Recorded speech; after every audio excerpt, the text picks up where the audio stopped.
I've spent an unhealthy amount of time online talking about Agents of S.H.I.E.L.D., and I suppose it would benefit me to finally channel some of this energy into a video of some kind. I certainly have enough controversial opinions for that. God, I hate you.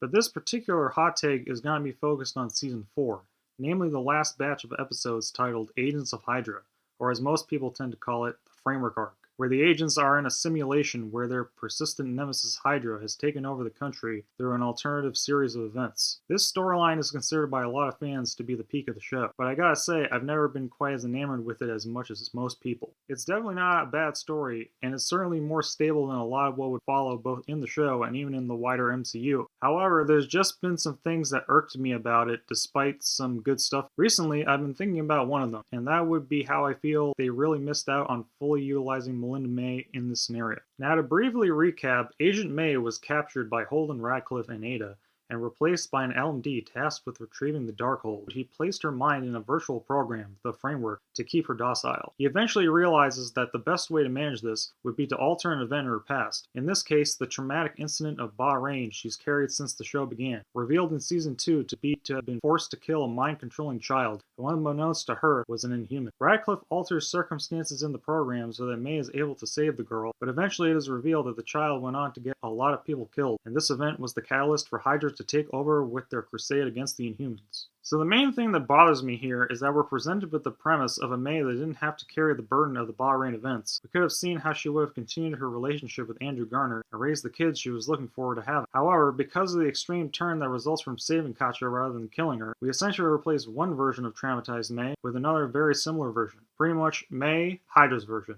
And even then, it doesn't really take that much for her to turn against Hydra later on. Now, if we absolutely needed to have the alternate Hydra world caused by May saving that child, I think at the very least we could have had Framework May go down a much more divergent life path. The terrible outcome of her choice could have led her to distrust her own judgment, abandon government-related work altogether, and lead a more debaucherous lifestyle to deal with the guilt and pain. And her decision to do so could have been partially a result of Coulson having gone into teaching instead of S.H.I.E.L.D. or Hydra, not being in her life at all, which was already part of the original story anyway. It could have been like a better version of Luke in The Last Jedi, or at least an equally decent version of Xavier in Days of Future Past. And in the Rey/Wolverine role, you could have had Daisy be the one to get Framework May out of her spiral and back on the more healthy heroic path, returning the favor to May after she encouraged her to not dwell in the self-loathing and destructive behavior she had gotten herself into after the whole Hive situation. It could have helped further bring the season full circle. As for Andrew, we never hear about what happened with him in the Framework. Now, as an Inhuman, he probably wouldn't have had a great time, but given his prominence in the prior two seasons and his relatively recent death, it's odd very little time is devoted to talking about him in either the real or digital world. When you combine this with the fact that Coulson's love interest Rosalind, who he also lost in Season 3, doesn't get mentioned in this season, you gotta wonder if these choices were deliberate to avoid interfering with the Melinda romance building that the writers were clearly trying to push.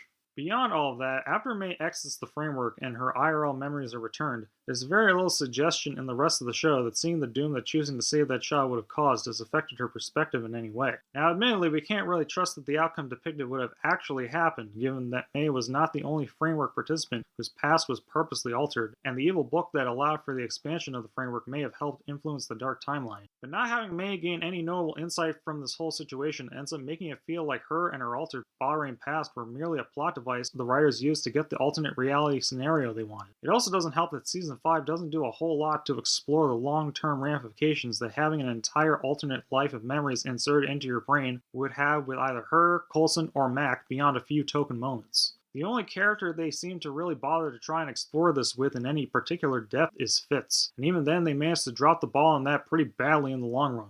It's odd that the person who essentially this whole framework was based around doesn't really have a super central role in the storyline. Quite frankly, the LMD May had more of an arc this season, and she's not even the version of the character that would be carrying forward. But you still could have bounced off of that development and given more focus on Human May in the later episodes to really have the season be about her, the alternative versions of her, and the nature of what makes all of them similar and distinct. But that's enough of a what if on this particular what if story.